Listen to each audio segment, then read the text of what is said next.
Hey everyone, it's me, Christine Job of Flourish in the Foreign. And Flourish in the Foreign is a podcast that elevates and affirms the voices and stories of Black women living and thriving abroad, and also looks at living abroad as a pathway to wellness. Thank you so much for joining me here on Facebook, YouTube, and Twitch. And what I really like about this video kind of platform, a little bit different from the podcast, is that I get to bring on past podcast guests, experts, and we get to have a really interesting conversation, catch up with them, see what they're doing, what has transpired in their life since last time we had a chat. And then also you all get to ask your questions about what it is like for each of my guests to live abroad and exactly how they are making it happen.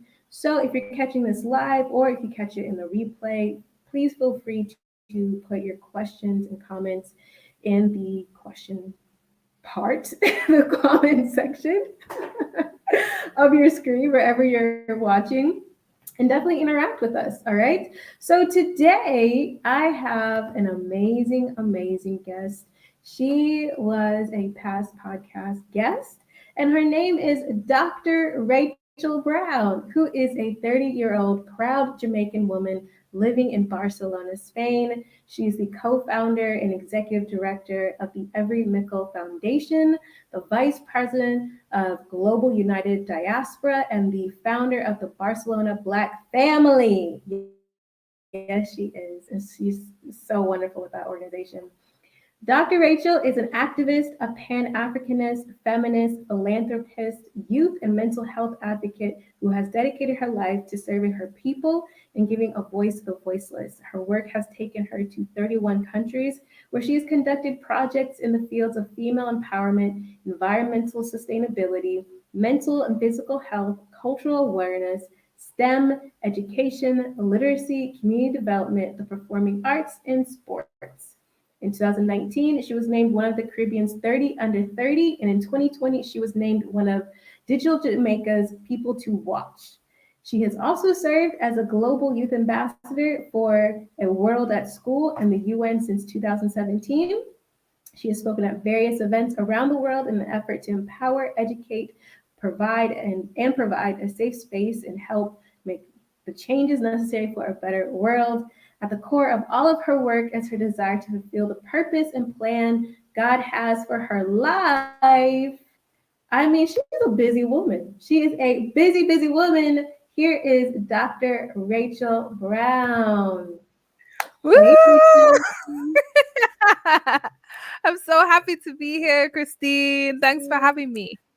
Thank you for finding time out of your very busy schedule to be here, because you are like, every time I know you're busy, but then like reading all that, I was like, this lady is more and more busy than I've ever known. And the fact that you create the time to create community and to just be a wonderful advocate in that kind of way is just fantastic. So I appreciate you. Thank you. Thank you.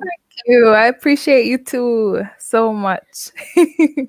So, Dr. Rachel, you're also in Barcelona. And for everyone who's watching, I've had Dr. Rachel on the podcast. If you have not heard her episode, what are you doing? You need to listen to her podcast episode. You can find it at www.flourishintheforeign.com/episodes/Rachel. But for people who have not heard your episode before, can you just give them like a brief rundown of how did you get to Barcelona and why are you still here?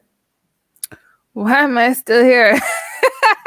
That's the question that caught me off guard. I was like, I came here to do my PhD after living in many different countries. So I left Jamaica when I was 16 on a tennis scholarship to go to Ohio. Then I went to the University of Southern California for undergrad. Studied in Bilbao and in Argentina while I was there. Then I went to law school, North Carolina, Wake Forest. And then I went to Atlanta to work, moved to Kenya to practice for a reparations case, and then moved back to Atlanta. And I was like, had enough of this PhD time. Barcelona, because I didn't want to be in America anymore. It was between Spain, the UK, Canada. I think it was just those three. Was it those three, Christy? I think it was just those three. And the advisor here was my favorite when I was doing the interviews. And here I am 4 years later, 4+ years. I am still here. I just finished my PhD last year, COVID. So it was, extra intense. I'm still recovering from that. That has a big part to do with why I'm still here. And yeah, I think I'm probably going to be moving soon. I just don't know where to yet. Okay. Well, you let me know Yeah. if you want to announce that live, you can go ahead. If you don't want to, we can talk about it offline. Right. We don't know where to yet, but I know Africa is calling. I know I'm not going to be going back to the US. I doubt I'm going to be going back to Jamaica as well, but I really feel in my spirit it's going to be Africa somewhere. Yeah. Yeah, I mean, the continent is so vibrant. I think some people don't understand. Maybe they can intellectually understand, there's 54 countries, but like it is so vibrant. There are so many things, wonderful things happening, innovative things are happening that are just not broadcast, especially on like American television. Right. Africa is a fantastic continent with so many amazing countries with so many just brilliant minds that are just it's a fantastic place to be for sure. Do you have a country in mind or no? All right. So no countries in particular in mind, but as you know, Ghana has a special place in my heart. So Ghana is like, that would be amazing. Rwanda has been coming up consistently lately as well. So that might be a sign. I also really love Ethiopia. So I don't know. It's such a big continent. There's so many places. I'm just kind of trying to listen to God and be like, all right, where should I go? I'm going there. Yeah, that's the vibe. You just said Ethiopia. Are you on Clubhouse? No, girl, because Android gang. I think they only have it for iPhones and iOS right now. Well, remind me like offline. I actually know someone via Clubhouse, a Black woman who is in Ethiopia, and she's working in international development, I think. And you guys can connect. She's really nice. I mean, that would be perfect. Yeah, I'm waiting for Clubhouse to let me in because I'm ready. I keep hearing all these great things about this app, and I'm like, hey. Wasn't invited to the party. No, remind me for sure, and I'll definitely connect you. And yeah, Rwanda is definitely on my list of places to go and hang out because everyone that I've been talking to who's moved there and is living there, people who are like, oh yeah, I'm gonna go to Rwanda and start this business.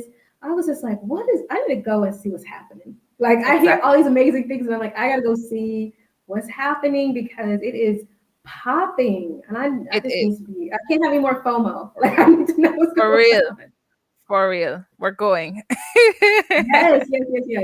So let's talk about. You are the definition of highly educated. You are the definition of highly educated. Thank you. So finally. So let's talk for the people who are watching either now or later. What is the process of applying for a PhD here in Spain, and what was the process of studying and researching? What was that like for you? So I just want to say, if you want to get your PhD and you're considering schools in the US and you're open to schools in Europe, definitely go the Europe route. Definitely, without a doubt. Why would I say that? One, the price. So much cheaper. There is no comparison. I think I ended up paying maybe 500 euros a year, more or less, for this yeah. Whereas in the US, it's maybe 60,000 to it depends on the school you're at. Is there a comparison, Christine? You know what I'm saying? Can we You let's I'm talk about about it. to fall out of my chair. Let's talk I didn't about even, it. because I went to law school in the States. I went to a private university that is haunting me. That decision is haunting me. And you're Forever. saying a PhD is 500 euros a year? Yes, ma'am. What 500. is It's so I had a little grant, but it was very small. It's very small, tiny, tiny, tiny. I would say max you're gonna pay, depending on the school as well. There are some more expensive schools, but it's gonna yeah. be maybe 10,000 max. Whereas at my school, which is a public school, it's probably like 800 euros max a year to do this PhD at this Wow. level. Exactly. So what was good is I had so the law degree helped. That knocked 2 years off of the PhD process, which meant I could get it in at least 3 years. 3 years for a PhD is like, oh, amazing. Because usually it will take 5 to 7, 9 years, depending forever, depending on you and your time. So because of the law degree, not 2 years off, and I was like, wow, 2 years off, and the price, and I'm gonna be in somewhere that's not America. Whoo, sounds good to me. And yeah, I think in terms of the cons, it's a lot less structured, I would say. There's a lot Mhm. less support and community. So I went to USC, I went to Wake Forest, super big on school spirit, lots of academic support and opportunities. And here it's more like you're kind of on your own. You do have your academic support, but you have to kind of seek it out actively. Also, in terms of on campus activities, I don't know if it's because it's the level of school that I'm at, but they're a lot less active here Mhm. than I guess in schools in the US. You have all the clubs and societies, which they do have here, but Yeah. it's harder to get involved, I would say. But process of applying, so you do your research, you figure out what you want to study, if you might have an idea of what your thesis would focus on. Um, the application process was very easy. You had to upload the normal documents, fill out the usual forms. And then once you got through to the next round, it was interviews. And those were with the academic or potential thesis supervisors. And yeah, after that, you get accepted. Hopefully, you apply for your scholarships and your grants if you qualify. And then you book your flight. Easy So so peasy. so 500 euros a Those year for a year. tuition. What Mm-hmm. about for books or I don't know, ancillary school things? Is that all encompassing or is there more? There would probably be more, but to be honest with you, because everything's online right now and so easily accessible, and once you're a student, you have access to these resources, these databases online for free. I didn't really have to buy any books. I know it's kind of weird. I didn't really need any books because, so here's the thing, right? If you don't have those 2 years, like the master's degree or the advanced degree, then you have 2 years of like intensive study where you're in the Okay. classroom, you're learning research. Then you would probably need to get some books. But I skipped Okay. all of that and I went straight into like thesis research mode, which was just a really big pro for me. Granted, there were some things I didn't know and had to learn along the way, but it was just beneficial, I thought. Yeah. Rachel, why do you think I'm thinking about getting a PhD? I need to stop because I I'm was not trying like, to watch switch. Christine get a PhD. Christine's about to get a PhD in a few years. No, I was like, why is this seeming really appealing to me? I'm like, no, no more school. I mean, especially when I think about law school and how much those books cost. And then when you try to resell them back to the bookstore to give you like $2, you're like, One eighth of the price. I did not open this book all semester. Why is it? basically, this is prime condition. I didn't even take out the plastic. They're like $2. That's it. You're like, oh my God. So And we have some then, questions. Oh, go ahead. okay, sure. I was saying that then they have the audacity to resell the book that you just resold them for the price you paid At the beginning, yeah, the nerve, Oh my gosh, that's a the whole audacity. conversation.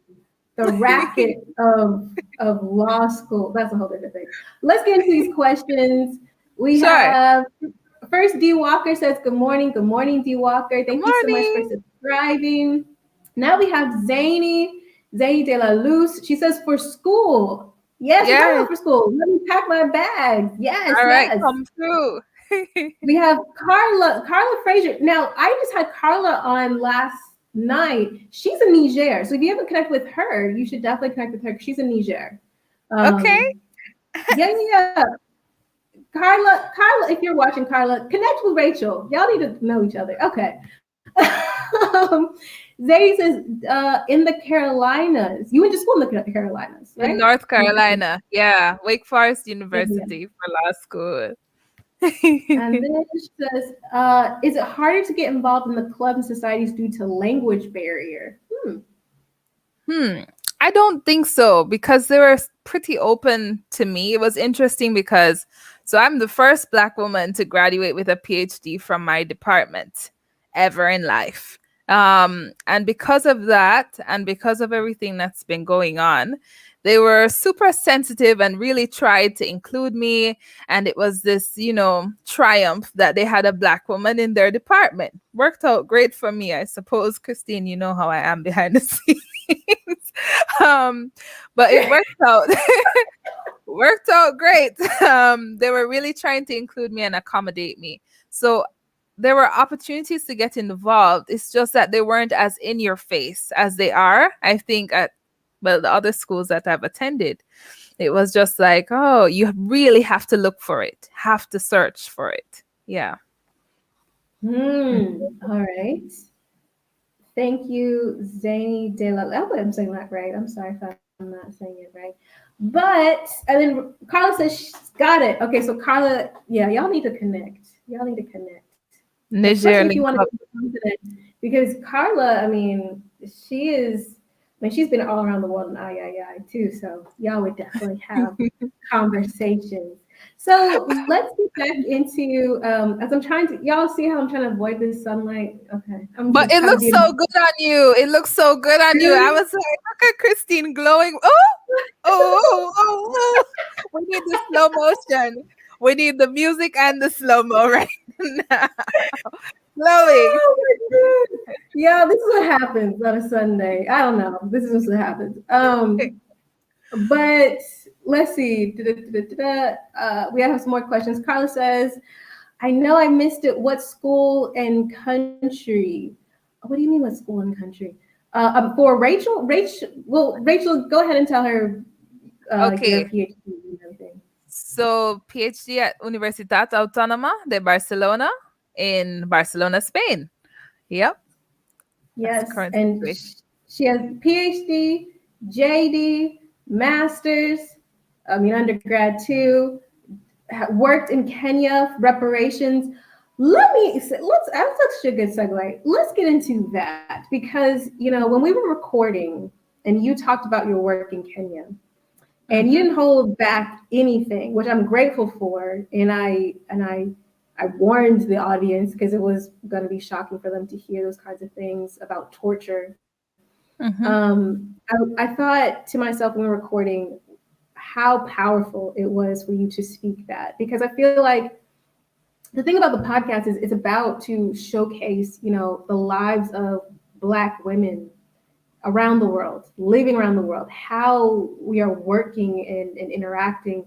And it was just so interesting to hear, the little bit about, how you were raised in Jamaica, to your experiences in the United States, to your experience in Argentina and in Spain, and then coming to in Kenya and hearing those stories and having to advocate for the people who are just so brutalized, and how that has just created your worldview. Right.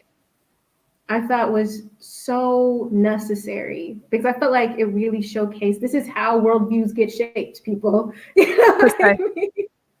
And Christine, it's so funny that you said that because I had an experience this morning And Mm. I didn't react to it the way that I thought I would. Mm. So my friend introduced me to a black man here, right? Yeah. And we were supposed to be meeting. He was interested in connecting. And we're sitting down, and of course we talk about like dating preferences and all of these things. And he says to me, so he said he hooked up with this girl this one time and it was terrible because she wasn't his type. And I said, okay, so what is your type, obviously? And he said, Latinas. And I said, Latinas, like that's kind of broad, Afro That's broad. Latina. Like, is it Dominican, Puerto Rican? Like, what do you mean, Mexican, Honduran? He was like, just Latinas in general. He's French from France, okay? French from France, family is Mm. Cameroonian, but he was born and raised in France. And I said, okay, you know where this is going. What about black women? And he says, I'm not Mm. attracted to black women. So, Christine, you know me already. I'm super all black, everyday pro black, very, very black. I didn't react. I said, Mm. oh, why? That was my question, was why? Because Yeah. I knew there had to be a reason. Because the way we had been relating, it was very natural, very easy to talk to him, brilliant guy. I said, Yeah. why? And he said, well, I was raised in the countryside in France. I was never exposed to black women other than my mother. The only Mhm. women I was around were like Latina or white. And to be honest with you, I had a very traumatic experience when I went to Cameroon and for the first time to meet my family. And because of that, I will never go back to Africa. Christine, as I said, you know me. Cameroon is one Yeah. country in Africa. He said he will never go back to anywhere in Africa. The Yeah. whole continent is banned. Very traumatic experience. He considers himself very European. And I'm just like processing like two things at the same time. First thing I'm processing is what he's saying. Mm. Second thing I'm processing is why am I not upset by this? Because usually you don't date black women. You're not attracted to black women, don't you? Hello. No, I recognize that was his experience, and he is completely entitled to feel the way he feels. And he wasn't disrespectful to me at all. Mhm. He complimented me. He was a gentleman. He was really sweet. That's just not his thing. And that might be problematic. Yeah. But strangely enough, I accepted it completely. I wasn't hurt. I wasn't Mhm. offended. I wasn't angry. Because I know that my experiences have shaped me and the way I do things. And it's definitely looked down upon or frowned upon by multiple people, including my parents. You know what I'm saying? So Yeah. it was just really interesting that you just said that. Made me think of this morning because I'm still like, how come I wasn't mad? I But I really wasn't mad. but I think that's so incredible because I think probably the reason why you're not mad is like you've had your own experiences and you give credence to your own experiences, and because you've done the introspective work, you can give that to someone else. And Right. it can be deeply problematic. You're like, all right, I can allow that. You may want to seek some therapy just to, because you banned a whole entire continent, sir. So you might The want to whole seek, continent. and whatever happened, and not to make light of any trauma, whatever happened definitely probably needs to be addressed, Mhm. regardless if he wants to go to Cameroon or not, just to Facts. resolve that. But I think this is what's so important, and this is what gets broad brushed in, Twitter wars and Instagram Mhm. memes and things like that. Is lived experiences and Right. how people develop their points of views. And I think especially Black people, and I say Black people, understanding that Black people and Blackness across the diaspora is not identified, it is not perceived or received in the same way. Our experiences are very, very different. And I'm hoping to have even more and more Black women from across the diaspora on the show to showcase that, because I think it's just so important. It's so enriching for me. And so let's talk about Blackness. Let's talk about Black. Yes. Let's Yes. talk about what it means to you to be a Black woman, Ooh. academic professional, a Black woman academic professional living in Spain, in Barcelona, outside of your home country. What does that mean to you? What has that experience been like for you? It's almost, and I say this with the most humility, it's almost as if I'm an ambassador of sorts for Black women around the world, for my people, for Jamaicans, for women, for Black women, for Black Jamaican women, for all of these things. Like, I'm an ambassador of sorts. I'm representing them because there are so few of us in this space. And then when I got the PhD now, that took it to a completely different level, a level that I didn't even understand. I think it's something like 2% of the world's population has PhDs, something like that, something crazy. 70% of the people that start PhDs don't finish. And it was a very traumatic experience doing this thesis. Christine took everything out of me. My hair turned physically, mentally, it was a mess. It was really trauma. But the moment that I got this title, that I passed, I got my cum laude, everything was great.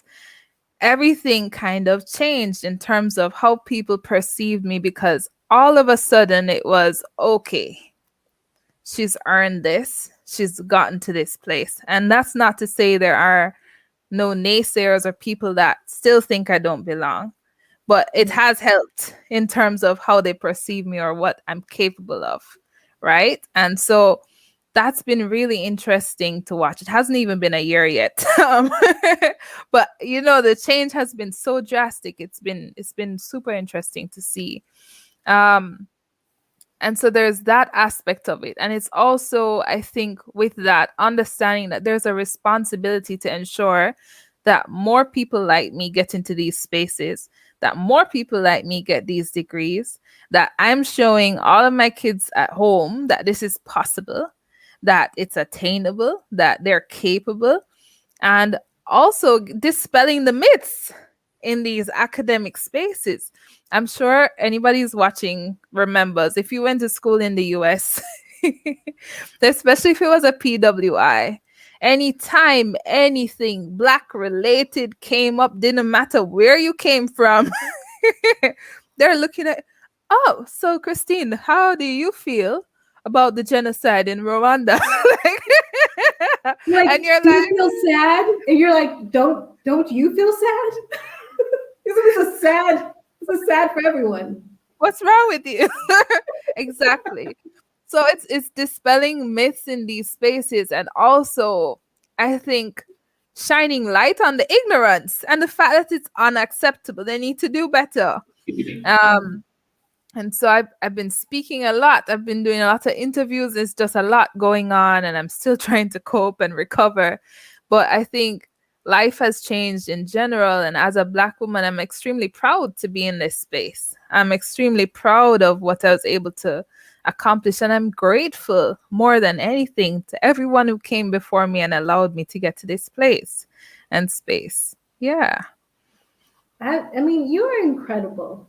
But you know that you are incredible because, right, you have, earned this PhD. But while you're earning this PhD, you weren't just doing the PhD. You were doing so much more.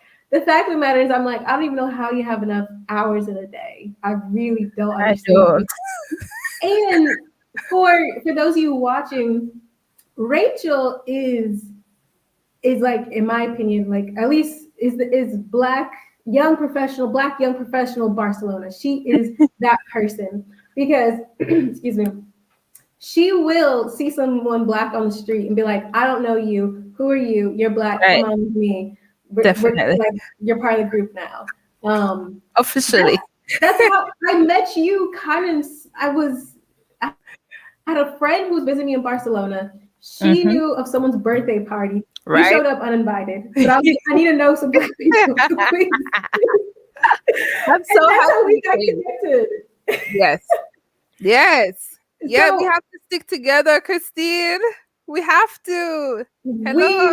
we really do. So let's talk about one, why you created Barcelona Black Family, and like your experience of being Black in Barcelona, because I think that's something that people. I mean, there's so many different stories of Blackness in Barcelona or in Spain. Spain doesn't always get the best rap at all. At all. So let's tell people, like, what has been your experience and why did you create Barcelona Black Family? Barcelona Black Family because I needed a support group and I felt like other people needed one as well.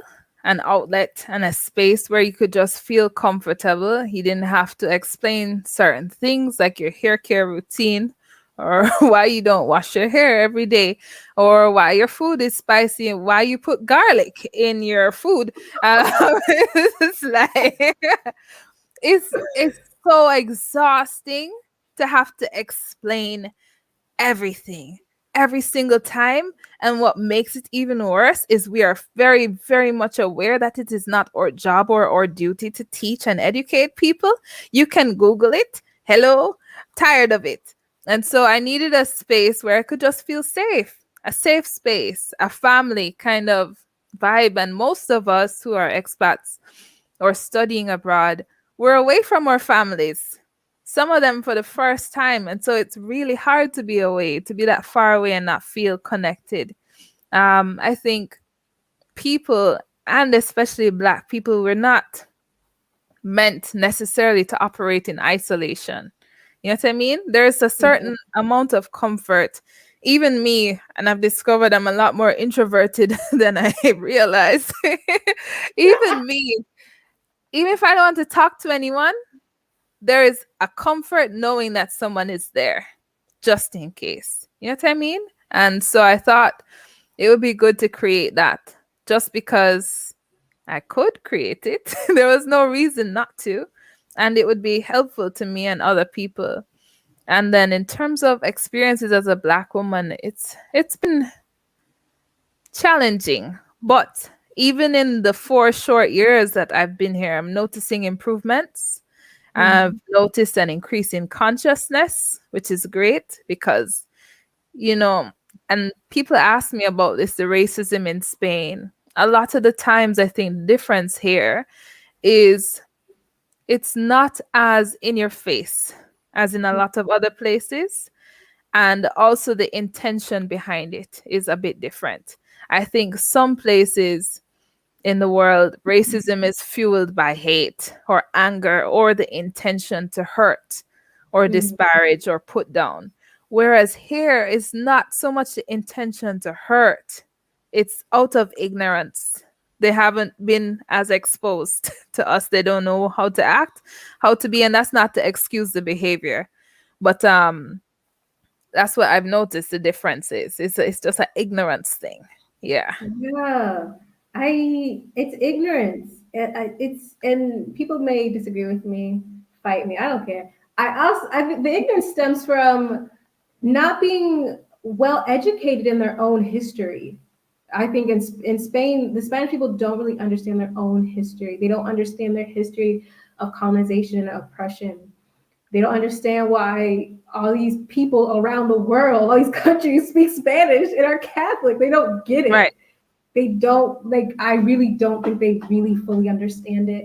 My father and my grandparents are from Trinidad and Tobago. When I told someone that I was speaking Spanish, they're like, and I was just like, the words I just said to you are in Spanish. Do you not understand? Trinidad is still Trinidad. Like, it's Spanish. Yep. And it's fascinating because I don't think, I'm from the States, so I don't think American history is truth telling at all. But it's very interesting when you're outside looking in, you can see where the gaps are. You can see where people whitewash. You can see where things are conveniently left out, but you can also see what the result is of that kind of narrative. You have a mass populace that doesn't understand a lot of of their own history and the effects of it and the residue, and then how that comes back to haunt them in the present. Right. It's fascinating. It's very fascinating. But yeah, I Spain agree. Spain is interesting. Go ahead. No, I was saying I agree. Perspective is a hell of a thing. You know what I mean? There's that quote, and I don't remember the exact words about how the hunter will always be glorified if the lion never gets to tell his tale, kind of vibe. Yeah. And that's really the case. And I think for me and my little brain, it's been bizarre in terms of the perspectives and the differences in perspectives in history, because I learned my history in Jamaica, where we learned what happened in Jamaica to Jamaicans and to the Tainos, the Arawaks, the Caribs, Mayans who were there before Columbus came over. We were never taught that he discovered the Caribbean. We were never taught that. That's not. No, he didn't. He invaded.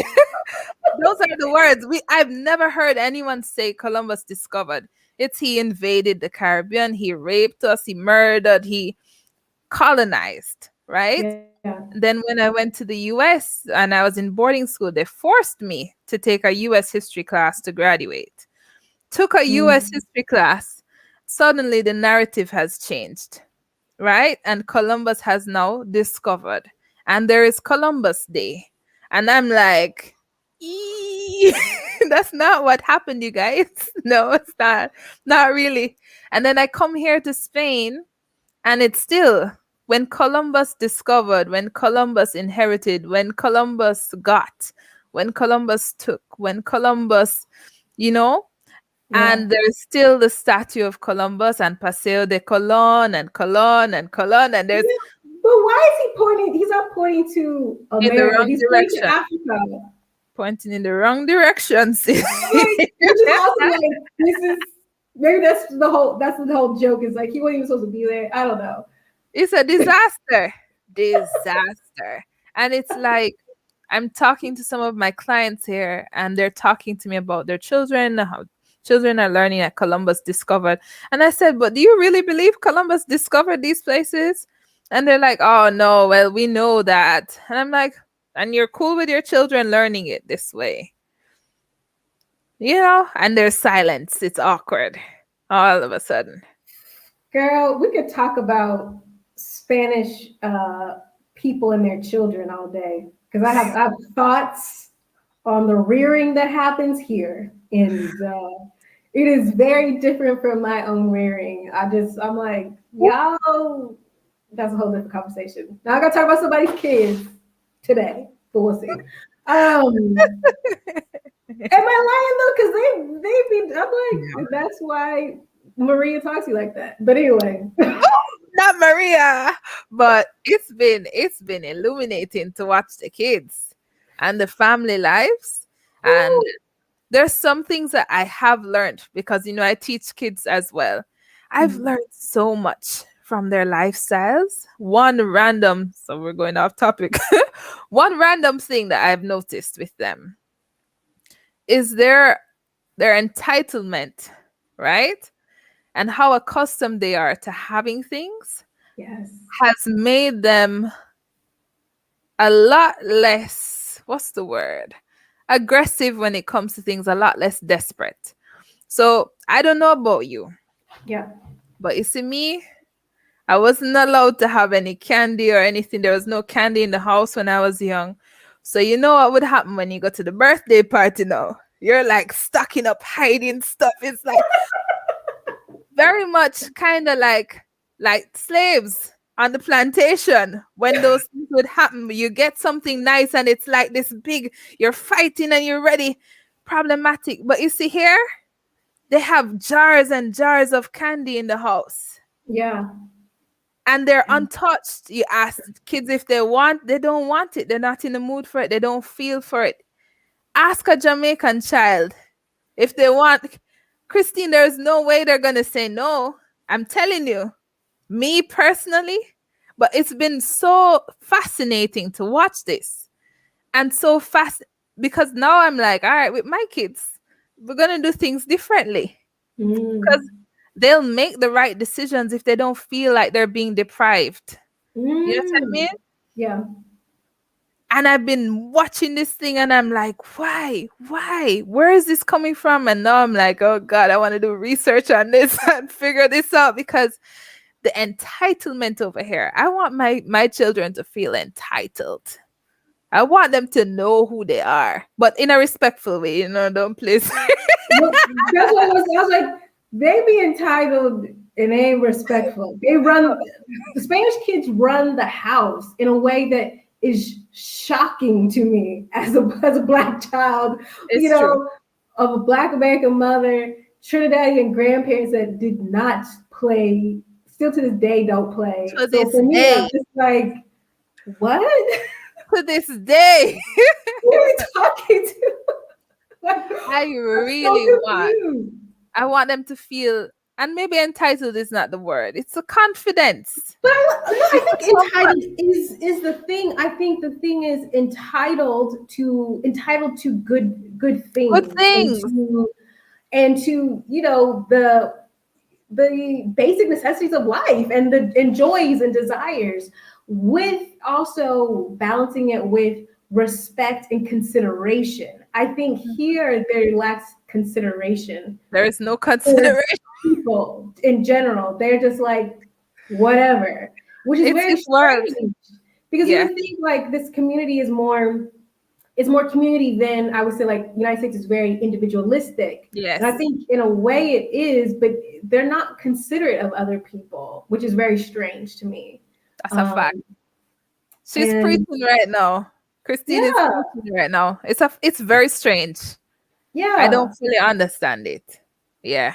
It's weird. And the kids here, I think, lack ambition, which I think it creates this very vicious cycle, because it becomes like the haves are like, no, Maria, Jose, y'all gonna learn French and English and German and German. Whereas people who don't have that, they're just like, where are the jobs? And the jobs are never gonna be in Spain. And they're comfortable, just like that. They're fine. Yeah, it's crazy. It's really crazy. Very different. We can talk about that all day. All right, y'all. If you have any questions for Dr. Rachel about living here in Barcelona in Spain, getting her PhD, just being an overall wonderful human being who has so many things to do, and I'm just always like, how do you do that? Or building community when you're abroad. I think a lot of people are like, how do you make friends and how do you build community? That is a question to ask Dr. Rachel, because she is the one. So go ahead and ask her that. I'm going to, let's see, let's look at here some of the questions. Carla says, the history of colonization has a long legacy. Also, I already told y'all to hook up, but Carla is Jamaican too. I think that's probably why. It's all coming together now. There you go. Okay. And then Carla says Jamaica is Spanish name. What else? Truth about history from primary school days. All right. Here's my mom. Normalizing abundance and respecting the abundance. Love, Mom. Hi, Christine's mom. She's nice. So let's get into your many charitable works, your activism. Let's first talk about Every Mikkle. How did you start it? What does it do? What's it about? Ooh, Every Mikkle has grown so much in the past year. It's kind of crazy to think about it.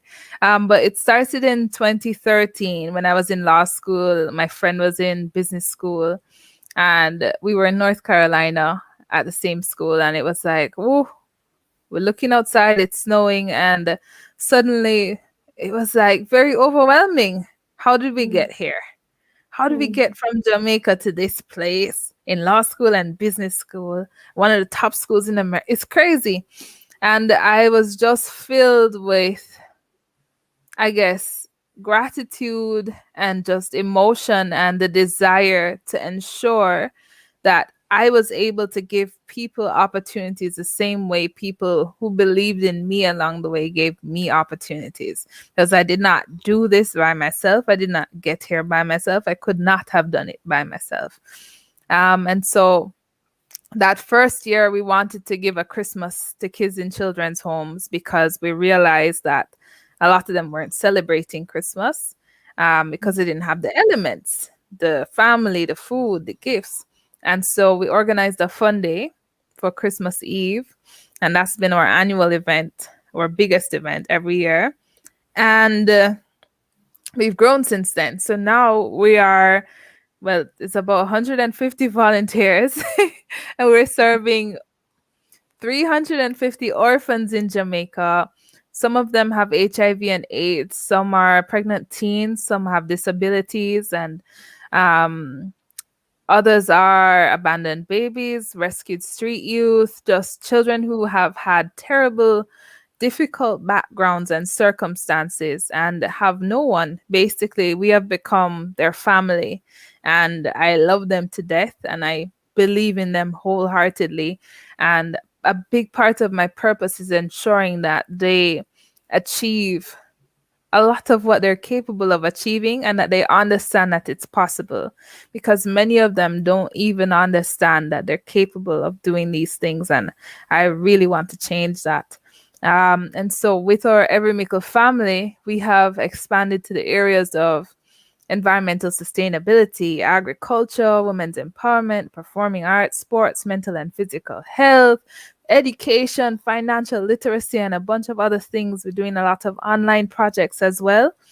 And in October of last year, we had our first super international event where we were able to pick 12 youth from 10 different countries around the world and bring all 120 of them together for our first Mikkle Masterclass, which was focused on entrepreneurship and pitching your business.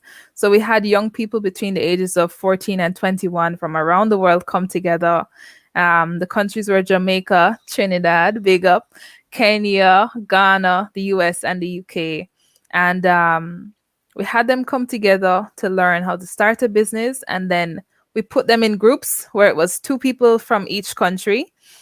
They had never met people from these countries before. So you can imagine at that age, it was like, oh, somebody from Kenya. This is kind of cool.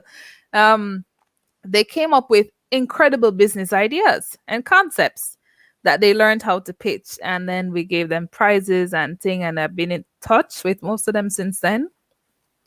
And yeah, we've just expanded. So now we're doing a lot of international events as well. COVID has helped with that. The pandemic and virtual spaces.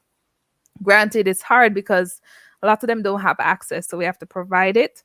But it's been awesome. It's been really great.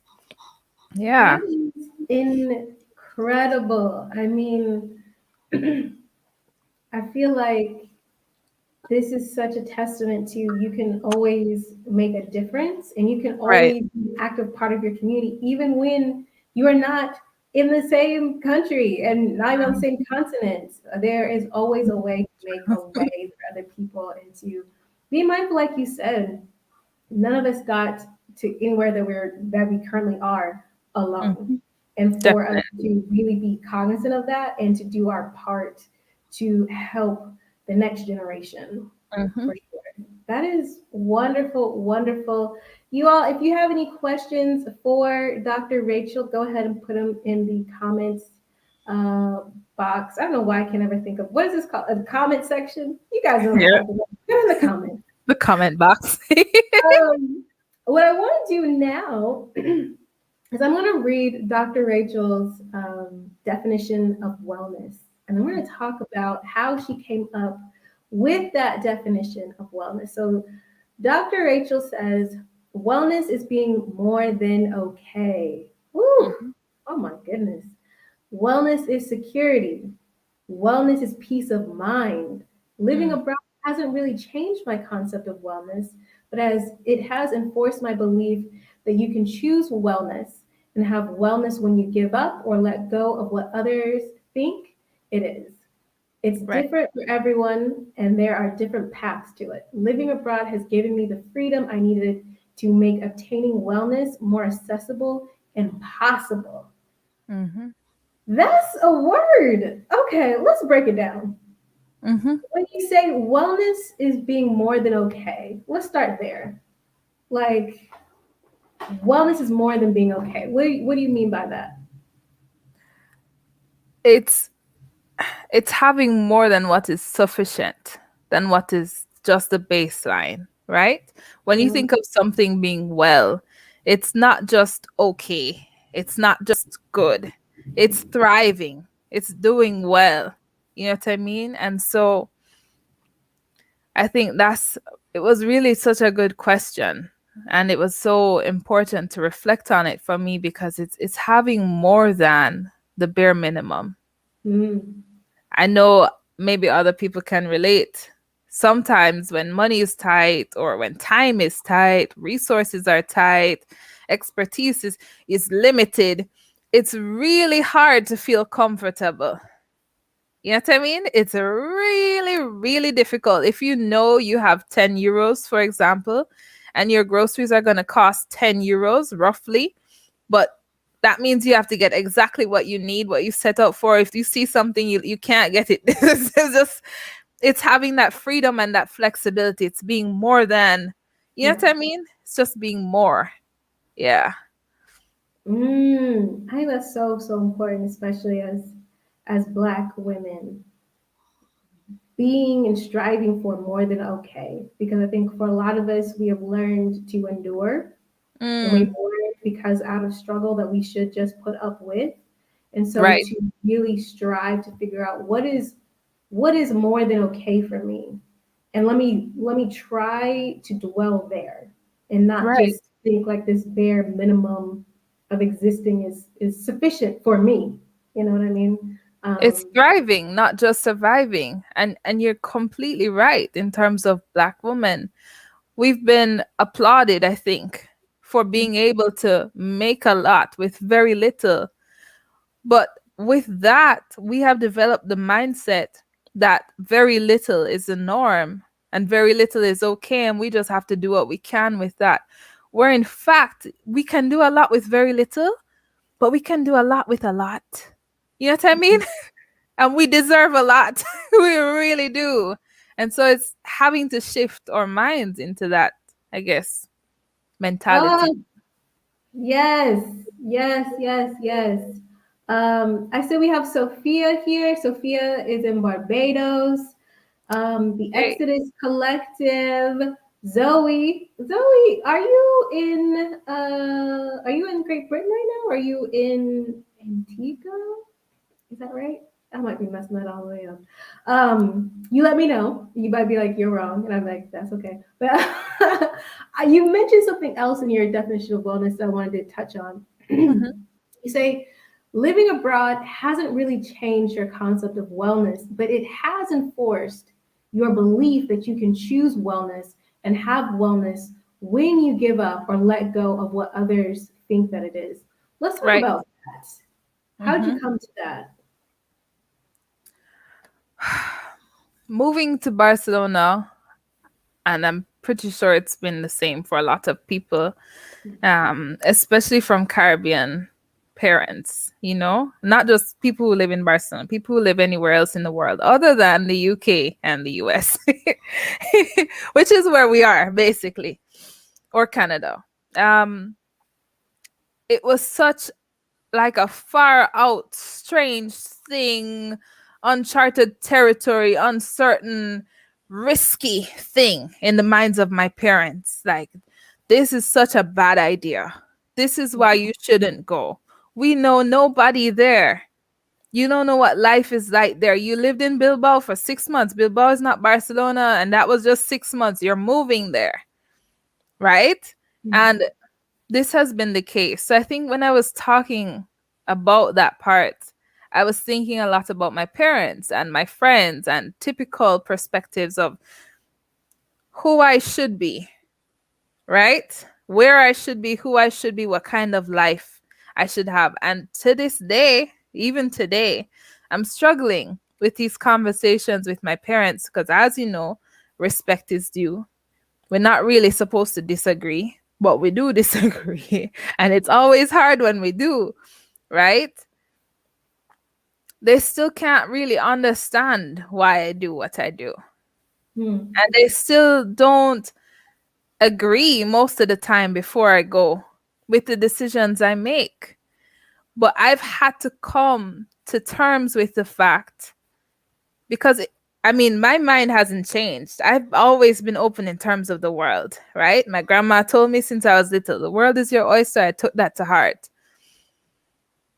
I've always been open to the entire world, especially Africa now. Now I'm considering Africa. They're freaking out. Grandma can't. She's like, oh God, Really? Africa. Really? That's Why? interesting. They want me in America. They want me somewhere where it's like, and I'm like, I can't go there. I would not be happy there. Don't like it. Not a fan. And the reasons you think it's easy and it's simple, those pros don't outweigh the cons for me. For me. And that's what it has been. It's understanding. Yes, this is a typical path. But how could a typical path apply to somebody who's not typical? I am not typical. You saying that, Dr. Rachel? Yes. I'm not typical, Christine. Not typical. It can't, and it doesn't work for me, and that's okay. And so I've had to be at a place where I'm okay disagreeing and I'm okay disappointing, because it has gotten to that point. But I know what's best for me. You understand? And all those years before where they were like, Barcelona, don't go to... I'm in Barcelona now. I'm doing well. I got my PhD. If I was in the US, doubt it. Doubt it. You understand? And so that's what it has been. Being okay with the fact that I'm different and understanding that those differences are sometimes better for me than anything anybody could think should be the case. Yes, Yeah. that is a word, because I feel like that is exactly it. It is okay being different, because let's just get real. If you're a Black woman and you decide to just move abroad outside of your country solo, like it's different. Like it's different. Very different. It's different. You're gonna be looked at different. You're gonna question yourself, but like you said, at some point you have to not only like trust yourself, but these are your decisions. You got to own them. Right. And it has to be for you. And if it works out, fantastic. And if it doesn't work out, I learn from it and I keep it moving. But so far it's been working out. It has been, because y'all don't know this, but Dr. Rachel has gotten all of her accomplishments, and you just turned 30? Just turned 30 in December. Okay. 30. Black Girl Magic. Because goodness. It's a vibe. It's a vibe. All right, so let's get into some of these questions. All right. How can people support your charities? Yo, I love your mother, you know. Your mother nice. Your mother nice, bad. All right. I can put it in. Where can I put it? In the comments? You can put in the comments, or you could say it. Okay. So, all right. You can go on www.everymikklefoundation.org. EveryMikkle Foundation.org. You can also follow us on Instagram at Every Mikkle, JA, EveryMikkleJA. And then there's also Global United Diaspora, www.globalgud.org, and at Global U Diaspora on Instagram. I would love if you followed us or donated. I think I might have put all that stuff in the description of this. So if y'all are watching this from wherever you're watching, let me know if I did that. I think I did. So let me know if I didn't, so I can put that in there after this. But I think you guys can find all those links in the description as you're watching right now. Follow, like, support Black women. Definitely. Period. Yes, yes. Support Black women. All right, we got Zoe. Zoe says, shifting from surviving to thriving is a fundamental shift. Love to see Black women claiming this. Yes, yes, Zoe. Here's to thriving 2021. That's the vibe. Let's see. Carla says, yes, going beyond the minimum is so important. It is so, so important. We have Zoe again.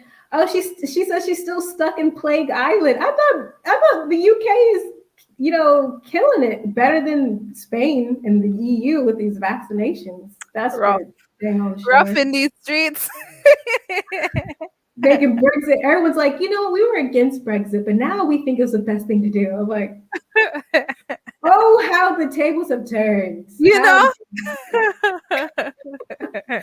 We have Sophia. Sophia says, so true. My father's side of the family went to Canada, England, USA, but at least my mother's side, being Dutch and Spanish, went to other places. The world really is our oyster. So glad you made the move. And thanks, Sophia. Yeah, she's coming in from Barbados.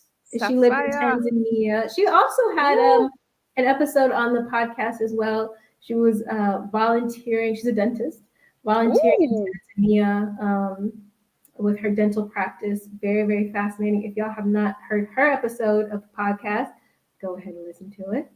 We have another question, or we have another comment. Carla says, yes, they do understand moving around and trying new locations well as being the rebel. Okay. It's true.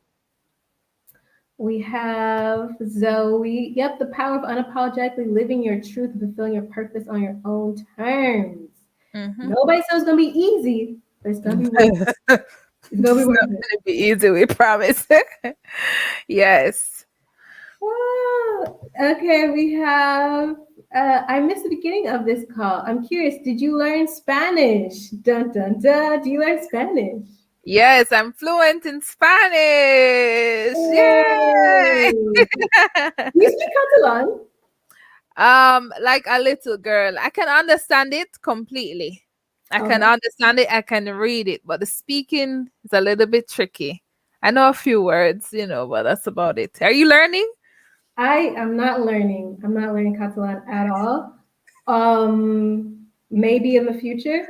Okay. But I will say I could fill out an application or a form in Catalan, and I don't even know why. Easy. Because I literally don't know why I can do that. I can do it. I can read signs. If someone's speaking to, well, usually people don't speak to me in Catalan. If I'm overhearing something, I can basically catch what's happening. Understand.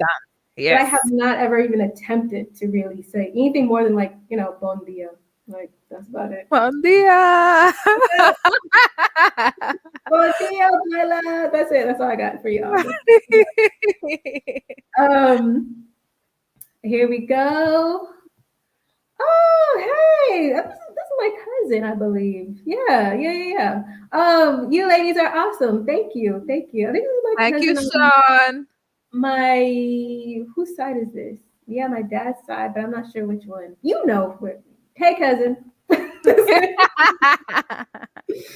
And then Sophia, I think that the language barrier is what scares me from moving to non-English speaking countries.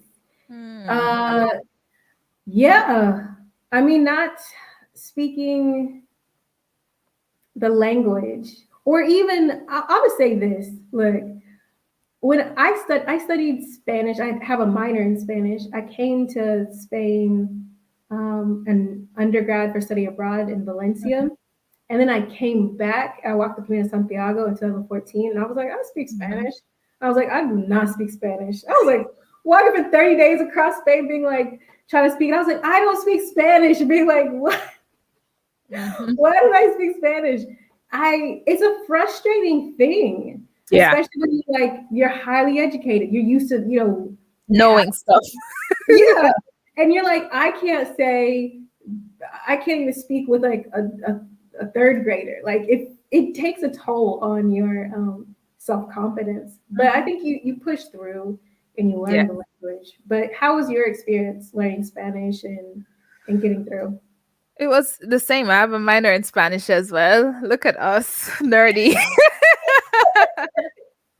And I had studied abroad but Spanish had been like a consistent part of my life. There was never a gap or time where I was not speaking any Spanish at all Oh, since undergrad, because even in law school, I was teaching like math and English to ESL students or immigrants mm, and immigrants as well. And so I had to be using Spanish, but I definitely understand this fear, Sapphire. It's kind of the same for me in terms of French speaking countries. Now I know like a little bit of French from Peu de Français, you know what I'm saying? That's about it. But I'm scared. So I understand this fear for sure. For sure, for yeah. sure. And I don't speak But any you French. learn. Yeah, you Yeah. learn. And people keep on thinking I'm from France. And I'd be like, why y'all think I'm from France? Because I'm black. I'm like, I don't speak Yes, French. basically. Don't speak to me in French. I don't know. Like, especially like the French tourists. They think, oh, Lil Sis is black girl. She'll know what, like some directions. I was Right. like, I do not speak French. You look French, Christine. It's like, how? How? They're like, yeah. I'm like, no, I don't speak French. So don't even try it. Talk about, especially with French, is like so not phonetic. I can't even like trying to even sit down to learn French. I'm like, it's not phonetic. Every French native speaker that I've spoken to about learning, they're like, don't look at the words, just use Right. your ears. And I was like, what? Mhm. Don't look at the words, just listen to with my ears. I'm like, okay, so I'm gonna be illiterate and speak French. I don't know. It's Um, hard at first, but if you keep pushing through and if you have an open enough mind and if you're willing to try, you learn. You learn and then you pick up a new skill and you make yourself even, you level up. You know what I mean? New language vibes. Kenya was rough with the Swahili, but most people spoke or could speak English for the most part. That was good. But yeah, I get the fear for sure. Jake Rachel says I need to level up. I'm gonna level up. No, no, No, you read me. You read me to fail. Then I take it. I take no, it. Christine. I'm taking it.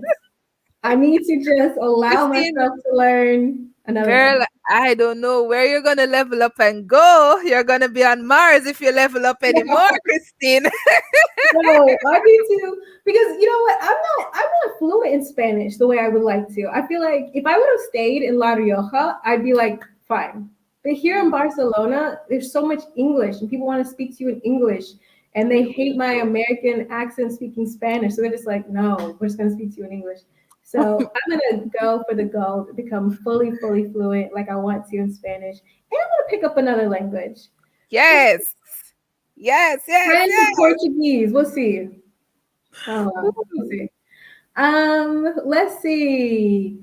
Who is this? Oh yeah, it's my cousin. Hey, he's like, yeah. Hey. Hey, cousin. Zoe says, I think learning a new language is definitely worth the effort. From my experience in Italy, opens up a whole new world. Ooh, and Yes, that's Italian. that's true. Me dispiace. Every time I go to Italy, I'd be like, so y'all only speak Italian here, and everybody like there's no other Italian being spoken anywhere else in the world. All right, let me just. It's a good point, Christine. Where else do they? Oh, I'd be like, all right, guys, and usually just I finesse it. I finesse it with Spanish, and people just be like, that's not Italian. And I'm like, I know, but they can understand. Carla says, do not let the language be a barrier. Learning some basics is what I have done living in 6 countries. 5 are non-English speaking nations. You know, say, Carla, you're a real overachiever. You're a real Jamaican. Real Jamaican. Carla is a real Jamaican. Yes, girl. That's Woo. why y'all gotta connect. Y'all gotta WhatsApp because yes, Jamaican connects. Y'all have a lot to talk about for sure. She also says French is challenging. I'm trying now with basics being in Niger. Yeah, French. Mom says learning a new language creates new neural connections in the brain. So think of learning a new language as improving your brain health. Spoken like a true mom. This is how Sound like a mom. This is welcome to my childhood, everyone. This is literally You had a good one. No, you got a good one, Christine. Big up Christine, mommy.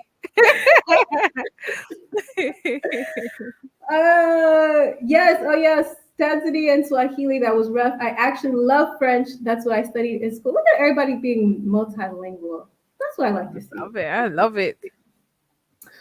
Kazo says a lot of Caribbean people more so move to US. Would you ladies encourage them to try Europe or etc. and why?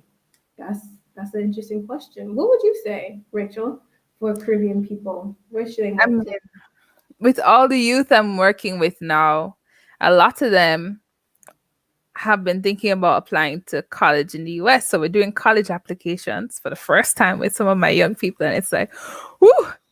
But I'm like, all right, guys, Europe, there's a whole world, Australia, Yeah. Africa, even. We're looking everywhere in the world. And I think ultimately it's going to depend on the person. We don't need to see America or the traditional places as this kind of one size fits all. It doesn't fit all. You have to find out what is right for you. And it might not be the typical path. And so I would say the experiences in Europe have been great in terms of, I guess, solidifying my understanding of what it means to be a global citizen, understanding the world from multiple perspectives, and also, I guess, coming into contact with people from multiple different places. It can be like that in some parts of the US, I guess, multicultural areas of the US. But I think being here, and especially being in such close proximity to other countries, not just states or cities, has definitely opened up my mind and my eyes to multiple cultures and multiple people and lifestyles, which has ultimately improved my understanding of the world and myself and my position in the world as well. So definitely recommend it, depending on you. Depending on you. Yeah, I agree. I think a lot more Caribbean people should come to break out of like the US, Canada, and come to Europe, or even go to Asia. I interviewed another Jamaican woman who went and got her master's in architecture in Japan and works in a Japanese firm speaking fluent Japanese. Is that Annabelle? Yes. You know me and Annabelle went to school together. Oh my gosh. Look at Big this. up Andrews, St. Andrew High. These overachievers. These Jamaicans taking over the world.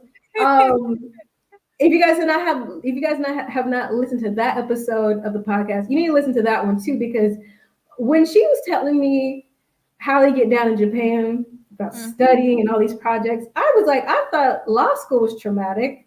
No, getting your master's in architecture in Japan is traumatic. I was like, I wouldn't want to do any of that. But I think we need to expand what we think is possible, right, for us. And I think what you mentioned at the beginning of our chat was, it's just way more affordable to go to school in Europe. And I feel like had I known that, I would not have gone to undergraduate in the United States. I would have gone to Europe. I would have definitely not gone to law school. Law school was it? University in the United States. No, I would have gone abroad and not have any probably student loans. So yes, I say we need to encourage more Caribbean people to go to Europe, at least just for financial reasons, and then go wherever after that. I think even if you want to just come for a trip and check it out, it's a lot cheaper than you think to get here. A lot cheaper than you think for a plane ticket. Yeah, especially yes, get on that top Portugal deals. You'll get a good one. $300 round trip to Miami from Barcelona. $300. Okay. Here we go. The next one. Oh, some encouragement. Yes, I'm gonna do it. I'm gonna do it, y'all. Okay, who else we got? Also, come from the U.S. So many immigrants come to the U.S. without speaking or reading any English, but they overcome. That's true. People make it happen, and they work it out. So no excuses, no excuses. Who else we got here? Are there many scholarships for Caribbean students to study in African countries? I know Morocco has some. I didn't even know this. Do you know anything about this? There are not many specifically, right? Mhm. But there are many that you can use to study in African countries. You just have to look out for grants, look out for all of these things that you can find it. Fellowships, all of the, yes, you can find them. It's not specifically Caribbean students studying in Africa, but you can find scholarships for sure. Okay. Yeah. I just realized we are like 15 minutes over our time. I What? apologize, Rachel. I didn't even realize that. Y'all, Christine, this has been a vibe. I'm like super comfortable here all day. if you guys have questions for Rachel before we wrap up, this is the time to go ahead and put in the comment box, y'all, because we've gone over, we're chit-chatting. So put them in the comments now. So we'll be wrapping up. I know, but it's really interesting. I didn't know Morocco had some, so that's just something to investigate for sure. Yeah. You guys are tempting me to fly again yes, fly. Yes, fly. Come feel the fire. Yes, and traveling to Europe. Yeah, the great thing about Europe, I will say, is that the flights to get to other countries is relatively affordable within the continent and outside the continent. I flew one way to Bangkok, October of 2019, with only like one layover in Cairo that wasn't even long at all. It was like an hour or so for like 340 US. So, wow. and I booked it like 2 days before I left, which was a whole mess. That's a whole story in itself. But you can fly. Like I went from Barcelona to Bangkok, and it was ridiculously affordable. I mean, it's still a long flight, but that's the great thing about living in Europe, I guess. There's a lot of access, and you can also fly. I'm actually tracking a couple of flights to Kigali right now, and they've been fluctuating. The low end, they were around 638 euros round trip. The high end right now is about 1,000. So, you know, you get all around the world. That's a great thing. And let's see. Thank you for tuning in. Appreciate you. Yes. Carrie, where were y'all when I lived in Barcelona? When did you live in Barcelona? That's what I want to know. We were probably here. Because I think Carrie, you're in Madrid, I believe. But when were you in Barcelona? Tell us. Because that's the thing about, I think, here in Spain, Madrid Black people crew, they're a lot more visible, I think, like on social media. They have a lot of, like Melon Madrid, stuff like that. Barcelona Black Family, I think you gotta just know. Because like you don't have like it's a Facebook an insider. group. We don't have You gotta be on the WhatsApp group. It's So like Clubhouse. More exclusive than Clubhouse.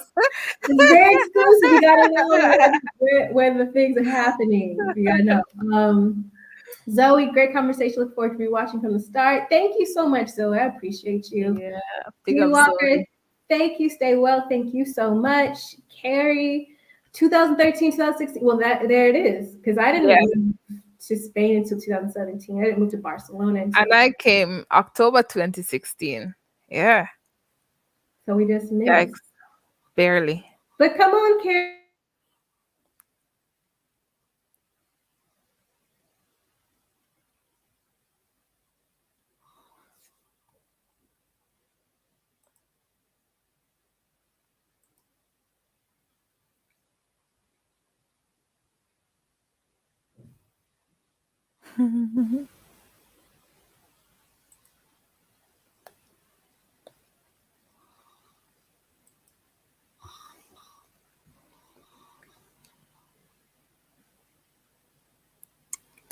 Okay. It's the Wi-Fi, you guys. Everybody thinks that the Wi-Fi is fine over here. It's not. It's rough in these streets.